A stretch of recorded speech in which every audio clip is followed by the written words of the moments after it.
Harihi Om.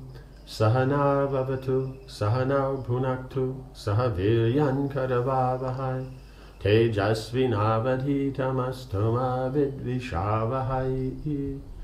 Om Shanti Shanti Shanti. Om Jaya Sri Krishna Chaitanya Prabhu Nityananda, Shri Advaita Gadadhara Srivasari Gaura Bhakta Vrinda. Hare Krishna, Krishna Krishna, Hare Hare, Hare Rama, Rama Rama, Hare Hare.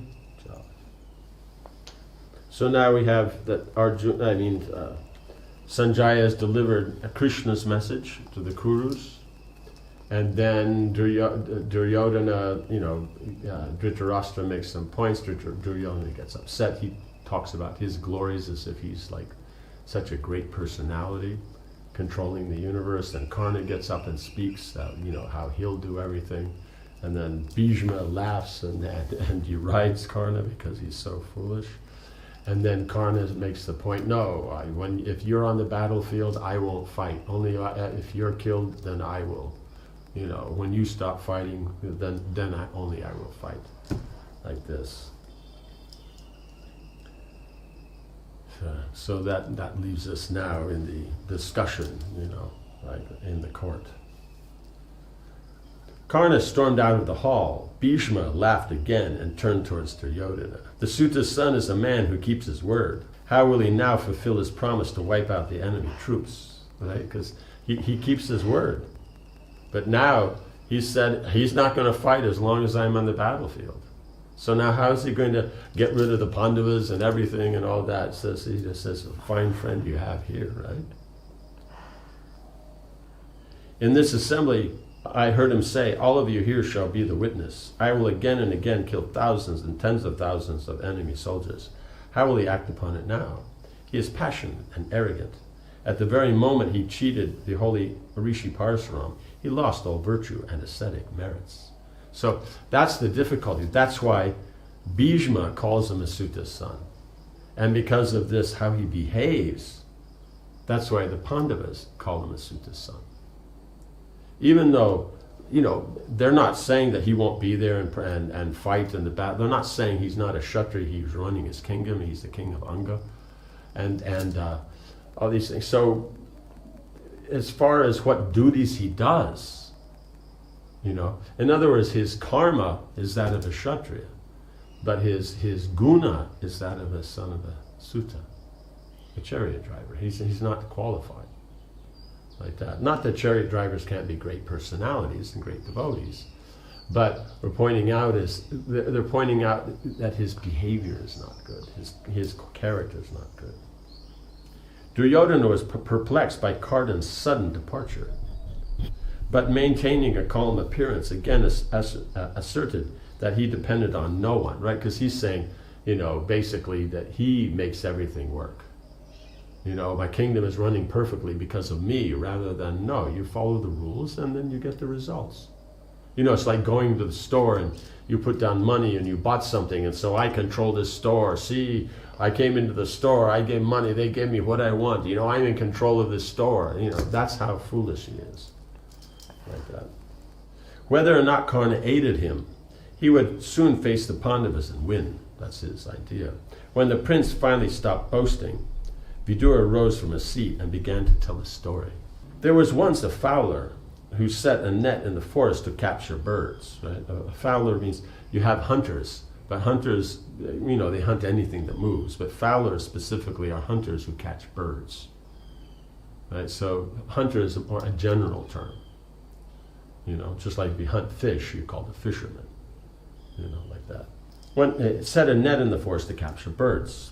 2 large birds were trapped in the net, but they rose up in the sky, carrying the net with them. The fowler saw this and ran after them. As he ran, an ascetic saw him and said, "How strange that one who moves by his feet on the earth should run after those who wander in the sky." The fowler replied, "These birds united have been able to take my net, but they will fall down when they quarrel." Sure enough, before long the 2 birds began to fight, and they dropped to earth, where the fowler caught and killed them. In the same way, brothers who fight one another are soon overpowered by death. O Duryodhana, cousin brothers should enjoy life together, eating and sporting, but never quarreling. Right? So his point is because of this quarrel between the cousins, then there's going to be destruction. Like that. The birds work together, they flew off, but then one wants to go this way, one wants to go that way, so then they fight, and so they fall to the ground, and then the fowler catches them. Vidura confirmed that what had already been said of the Pandavas' power, trying to dissuade Duryodhana from war. The prince said nothing. He already knew Vidura's opinion, and Vidura obviously favored the Pandavas, right? So in other words, if you don't 100% support him, you favor the Pandavas. If you're just pointing out, maybe it's not a good plan. You're holding this brick in such a way it can drop on your toe. Oh, you don't support me? That kind of thing. It was clear that the assembly had nothing more to say.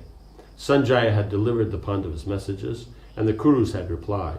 Dhritarashtra's pathetic calls for peace were useless if he did not return even a portion of Yudhishthira's kingdom to him. Right? So he's not going to do. Dhritarashtra won't do anything. He's simply imploring his son to give back the kingdom, to make peace. He won't do it because he's just going to follow his son. Never once had he indicated that he was willing to do this. He did make the point to tell his son that he's wrong, but he never in any case indicated that he would, as the king, make the decision. He still left it up to his son. Therefore, unless Krishna was able to change his mind, there would be war.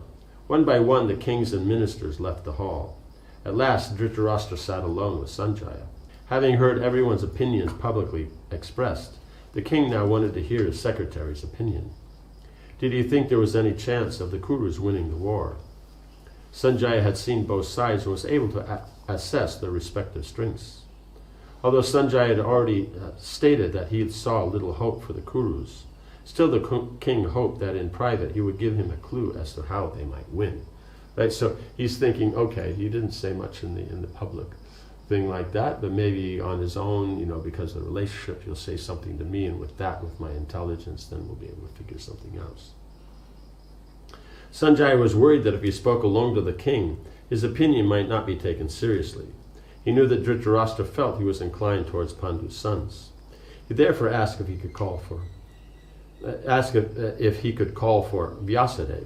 who was present at the time in the palace. If Dhritarashtra saw that the wise rishi agreed with Sanjaya's opinion, perhaps he would take it more seriously. The king agreed and also invited his wife Gandhari to be present, right? Because then if a sage comes, then it's always an auspicious time for everybody. So he brings his wife, so she also gets the benefit. When both Vyasadeva and Gandhari had taken their seats near the king, Sanjaya turned to address his spiritual master. "O my lord, please grant me permission to speak to the king in your presence. He has asked about the Pandava's strength." Vyasadeva lifted his right hand in blessing. "O Sanjaya, you should tell him everything about Krishna, for he is the Pandava's real power." With his folded hands, Sanjaya said, "O king, you have again and again asked about the strengths and weaknesses of the Pandavas. Their strength can be measured simply by measuring that of Govinda, for his strength knows no limits. If the entire world were placed on one side and Janardhan on the other, then he would surpass the world on the point of strength. He can reduce the earth and all its creatures to ashes in a moment," right? Even though Duryodhana said he can do the same, right? There is no truth. No, where there is truth, where there is righteousness and virtue, where there is modesty and where there is humility, there you will find Krishna. And where there is Krishna, there will be victory. He is the soul of all beings come to this world as if in play. The Pandavas are merely the instruments of his desire. That all-powerful being desires to annihilate all the miscreants and irreligious elements in the world. O king, your sons are such an element. So he's pointing out that this war is actually about destroying all the evil elements that are there. So they will be destroyed. So if there's not a war, like that, it means he can destroy everyone. So he's brought them all together. Dhritarashtra reached out for his wife's hand and held it tightly. Sanjaya went on, "Kesava is the lord of time, of death, and of moving and non-moving beings. Appearing as an ordinary man by his own illusion, he comes to this world. Those who know him are not deceived. The old monarch was curious to hear more about Krishna. He had always known that his secretary accepted Krishna as the supreme deity. Sanjaya was Vyasadev's disciple, who himself worshipped Krishna, right? So that's there. Vidura worshipped Krishna, Bhishma worshipped Krishna. But he's never taken it so seriously before. So by this association and that mood of surrender, even though that it's a mood in fear, and so it doesn't have a purpose other than removing the fear. But if you can get enough association, then that fear can turn into, as you get a taste in Krishna consciousness, into something positive, and you can move forward. Right? The king was not sure. Krishna was certainly extraordinary. It was astonishing how he had killed so many powerful demons. And the rishis all extolled him as the original divinity. Yet he appeared so human, as I mentioned before, by his own illusory potency. The king asked, "How is it that you accept Krishna as the supreme God? Why do you know him as such and I do not? Please explain this to me if you feel it is appropriate, Sanjaya." Right? Because it's something more hidden. It's your own particular determination. So he said, if it's appropriate, tell why you have this kind of understanding and faith and I don't. Those who are too attached to matter cannot know that great personality, Sanjaya replied. To them he remains a mystery, or they simply do not accept his existence as God. Right? So either he's not God, they don't care, like Duryodhana, and like that. Karna at least says he's greater than everybody's saying he is. They're just pointing out that he's powerful, and Narayana Rishi, they defeat everybody, but he's saying no, he's greater than that. And then here, he's saying how he's beyond all of that. So then, for those who may not be inimical towards Krishna, he's just a mystery, like that. I am not enamored of material things, and have kept my desires in check. At the same time, I carefully study the Vedas and faithfully hear from holy men, such as my spiritual master Vyasadeva. Thus I have been able to know Keshava in some part. You too may acquire this knowledge, O king. Take shelter of Krishna, for he is your best well-wisher. Do not despise him or his advice. Your foolish son has no faith in Krishna and will lead you and the Kurus to destruction. So he's pointing out is, even at this point, if you take up the devotional process and all that, then you also will know Krishna. You can know more, because he's not supposed to be inimical to Krishna, he's just very attached. So he becomes bewildered. Gandhari nodded in agreement. Our wicked-minded son will certainly bring destruction upon us all. He is envious and vain and never listens to his elders' advice. After enhancing the joy of evil men and my grief, he will die at Bhima's hands. Only then will he remember his father's words. Vyasadeva, seated on an elevated seat spread with silk cushions, said, O king, you are dear to Krishna. Listen to my advice. Hear carefully from Sanjaya. He can tell you the path by which Krishna can be known, and accept it as one's shelter. Only due to excessive desire and hatred are men denied knowledge of God. Coveting wealth and fame in this world, almost all men are fully absorbed in illusion. Thus they come under the control of death again and again. A wise man therefore gives up all attachments and takes to the therefore gives up all attachments and takes to the path of liberation, which leads ultimately to Krishna. Dhritarashtra asked Sanjaya, so the path of liberation just means going out of the material world. And once you get out, you keep going to Krishna. Some get out and stop there and they're satisfied, but that's not enough, because they'll come back. But if you continue that inquiry and service to Krishna, then you'll keep going. Dhritarashtra asked Sanjaya to describe that path. After bowing before Vyasadeva, Sanjaya said, sense control is the beginning of the path. Performance of sacrifice without sense control will not allow you to know God. Right? So if you just do your ritual very nicely, but the whole purpose is the resultant sense gratification, you won't know God. But you perform your duties and whatever sacrifice is there in with the senses controlled to please the Lord, then you can start to know the Lord. Renunciation of sensual desires arises from the awakening of true knowledge, which is born of wisdom. Wisdom is gained by experience and by hearing from the wise. True wisdom means controlling the senses.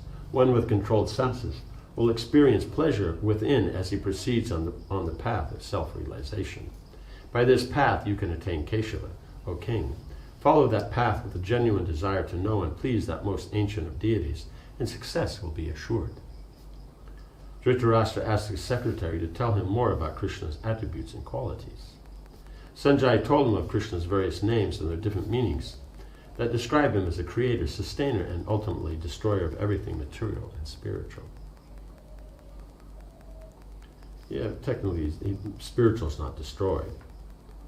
You could say he's the ultimate controller of everything material and spiritual. After hearing these descriptions, Dhritarashtra became thoughtful. He dismissed Sanjaya. After Vyasadeva had also left, he sat alone with his wife. The old king was perplexed. He could not deny Krishna's supremacy. Sanjaya's descriptions, supported by Vyas, were lucid and thorough. It was obvious that opposing Krishna and those backed by him was sure to end in defeat. But if it was Krishna's desire that the Kurus be destroyed, then what could he do, right? So he doesn't think, oh, if he wants them to destroy, what can I do? He doesn't think that I can move forward and I could develop some, that attraction, attachment for Krishna, and I could give up doing those things that are improper to do. But he never thinks that. He just thinks, this is what I'm going to do, and then it's up to God, then he gives the result or not. What can I do? He's saying, I'm going to do this, I'm not going to change, so then whatever God wills, what can we do? It's fate, it's this and that. Yes, because you're doing this, you change and do something else, the results are different. It seemed that his actions were all useless in the face of the Lord's divine plan, right? Because then it's like, oh, well, what can I do? It's not me. In other words, you try to control everything, and if it doesn't work, then you make yourself the victim. What can I do? As others. Dhritarashtra sat sighing and holding his head. Did Krishna really desire that his sons, relatives, and friends all be annihilated? Right? Why would he want them all killed? No, why are they all behaving so badly? Right? In other words, those who are impious, then that has to end so that the pious people can move forward. Otherwise, the universe is designed so that people can reawaken their means take up the path of self-realization and reawaken their love for Krishna. But if they don't do this, then of course, then they'll have to change bodies and try again. Why then was he coming to Hastinapur to establish peace? Because if he wanted this, then why would he be doing? Why would he want peace? It was a mystery. The blind man could not unravel. We have more time? I think it means we have like another minute, but if it's the end of the chapter, I think we can. Okay. Yes, we'll just want to. So it's been pointed out before that he destroys the impious and establishes the pious, and so then if that's the case and his sons are the impious and they're supposed to be destroyed, why would he be coming to make peace? But the point is it's the pastimes, it's their decision. And so because they're making the decision in this way. So if Dhritarashtra makes the decision differently, but Duryodhana does, then whoever does the right thing gets the right result. Because Duryodhana always looks at it, no, materially things are going good for me, and they're not going for the Pandavas, therefore I'm being supported, they're not. So who's saying that the demigods are on their side, not on our side? But he's not looking at it, no, there's the overall things. You can immediately do something, just like, let's say, the doctor says, don't eat this, it'll make you sick. But you eat it anyway. While you're eating it, there's no problem. As soon as you finish eating, you're okay, but give it a little time. A few hours, you get sick. So during that time, I'm eating like that, as the doctor's saying, or does he know like that? Look at my prowess, I'm so powerful, I can eat anything. That's like Duryodhana. And so then, that's the problem. Is people don't see is that, no, you have free will at any moment on what you want to do. You want to move forward in self-realization, or you want to move backwards. And so Dhritarashtra, not being a devotee, he's something inquisitive, but that inquisitive was based on fear, and so then it's not moving forward yet. So we'll see when Krishna comes, then how it comes. So that'll be the next chapter. So then the Pandavas consult Krishna, and then after will be Om Hare Krishna, Krishna Krishna, Hare Hare, Hare Rama, Rama Rama, Hare Hare. Jai Srila Prabhupada.